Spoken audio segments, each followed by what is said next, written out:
Hello everyone.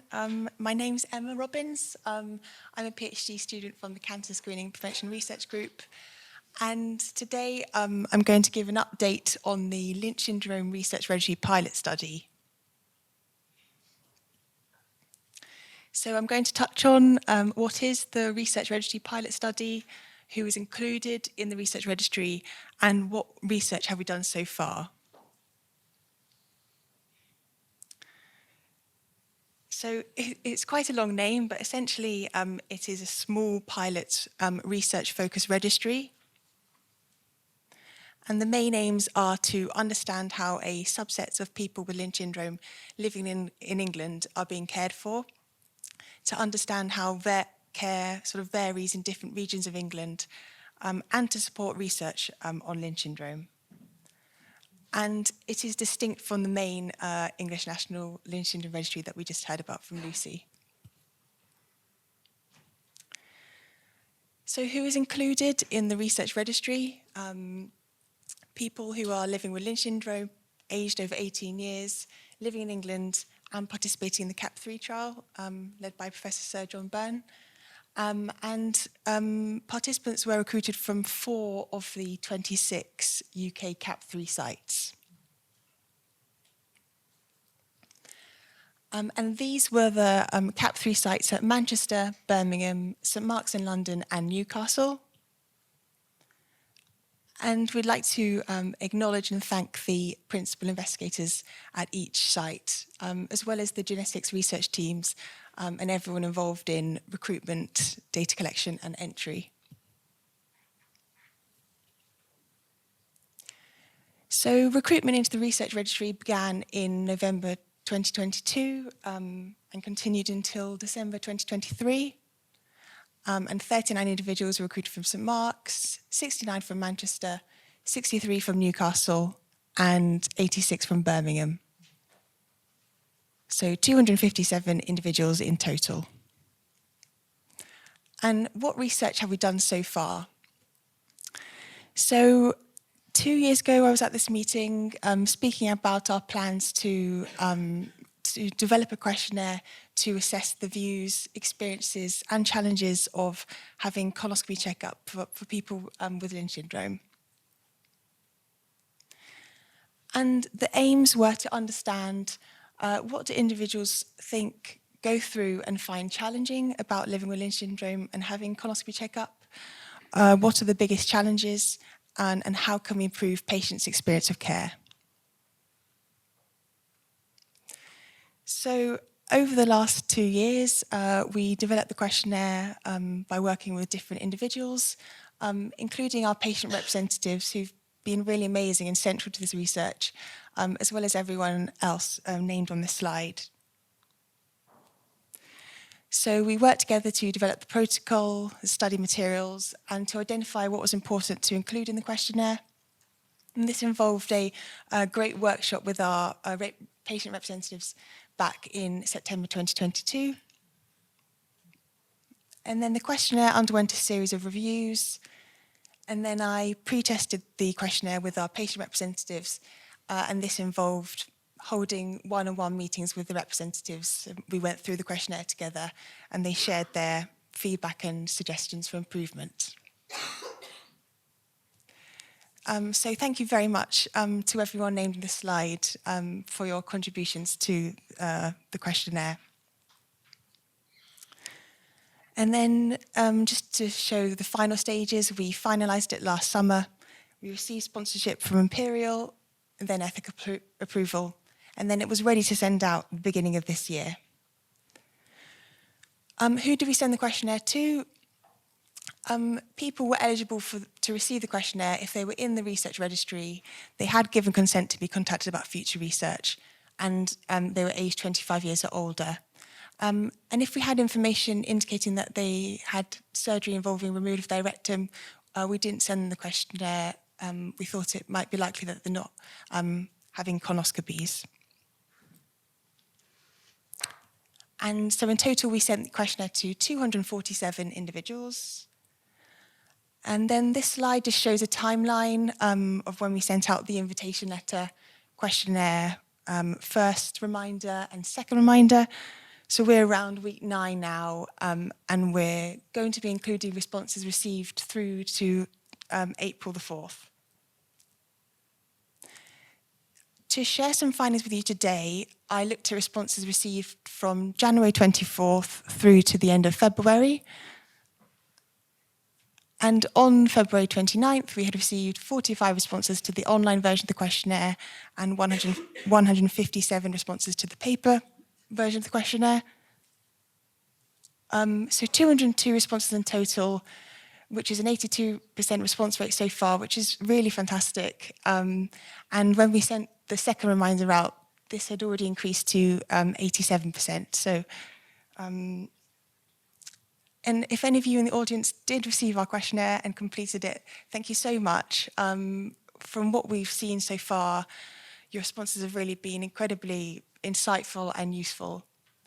And if you did receive the questionnaire and haven't completed it yet, there is still time, and we'd love to hear from you. So just a brief look at some early findings, and I only just started looking at the data, so this is all very preliminary, so would be grateful if photographs of the slides weren't shared. And just showing a few characteristics of the 202 participants. So you can see that most people were aged between 45 and 64 years, a roughly equal share of women and men. You can see the share of responses from the different CAP3 sites. This reflects the population sizes at the sites. And 78% completed the paper version of the questionnaire, which we thought was quite interesting and maybe sort of surprising, and sort of shows that maybe it is sort of still important to consider giving the option to complete questionnaires by hand. And then a few characteristics of participants' colonoscopy checkup. And I'm just going to highlight the most common responses here, just for the sake of time. All 202 participants had colonoscopy checkup before. When asked how often are you currently recommended to have colonoscopy checkup, 82% said every 2 years. When asked what type of sedation do you usually have, 73% said mild sedation. And then when asked which bowel prep did you use for your most recent colonoscopy checkup, 63% said Moviprep. The questionnaire includes a list of 40 challenges to having colonoscopy checkup related to all of these things on here. So the bowel prep, the colonoscopy procedure, managing appointments, travelling to and from hospital, time away from work and care responsibilities, consistency and coordination of care, information and advice, support, knowledge of Lynch syndrome among healthcare staff, and opportunities to speak with other people living with Lynch syndrome. And participants were asked, which statements represent the biggest challenges for you in having colonoscopy checkup? Please choose a maximum of 4. So this allowed us to allowed us to identify the biggest challenges based on the number of the times that each challenge was selected as being one of the biggest challenges. So on this slide, I've shown the 12 biggest challenges along with the number of times that each challenge was selected.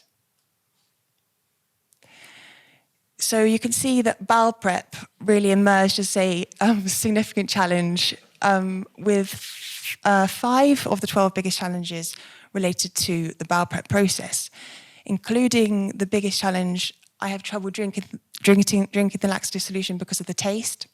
And then additionally, I have trouble drinking the laxative solution because of the volume of liquid.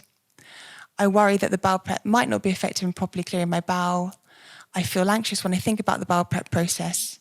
And I have trouble drinking the laxative solution because it makes me feel or be sick.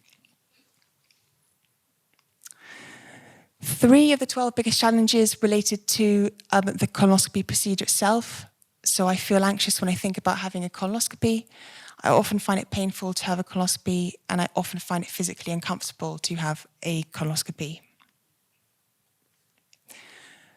3 of the 12 biggest challenges related to appointments and managing appointments, including there isn't an online system which I can log into that shows my future appointments. I often find that I'm not booked in for an appointment on time when I'm due one, and I don't know who to contact to book or speak to about my appointments. And the second biggest challenge was that I worry about the results that I might get.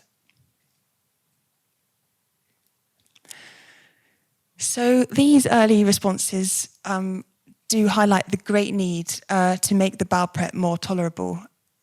It was striking how prominently bowel prep was identified as a challenge, and it just reiterates the need that we need options that are better tasting, require drinking a smaller volume of liquid, are less likely to cause nausea and vomiting. And while one bowel prep might be tolerable for one individual, it might not be tolerable for the next. And something that our patient representatives said was that it really would make a big difference if you could choose which bowel prep you used. We need efforts to minimise pain, discomfort and anxiety of having a colonoscopy. And the suggestions here are based on participant comments. So the colonoscopy experience should be tailored to the individual with careful consideration of their characteristics, past experiences and preferences. We need to ensure that patients are given enough sedation, they're cared for by supportive and empathetic staff, and that the colonoscopy is carefully performed. We need efforts to support patients with managing their appointments, including having an online system that shows their appointments, a clear point of contact so people know who to ring or email with regard to their appointments. And we need to ensure that appointments are given on time. And hopefully with the bowel cancer screening programme, taking on colonoscopy checkup for people with Lynch syndrome, hopefully this will help ensure that appointments are given on time. And we need efforts to provide support for patients experiencing worry or anxiety. Something that was identified by our patient representatives and is emerging in the questionnaire responses is that often there is a big wait between having your colonoscopy and receiving your biopsy results. And this can cause or worsen any worry. So we need to ensure that patients are receiving their biopsy results as quickly as possible. We also need to better understand what would be helpful and supportive for patients, for you. Would having a dedicated support line which could connect you with a healthcare professional or someone else living with Lynch syndrome, would that be supportive? Would having local support networks which could again connect you with healthcare professionals or other people living with Lynch syndrome locally, would that be supportive? What changes would you like to see? We'd really love to hear from you. So if you have any suggestions, please do come and chat with me today or drop me an email.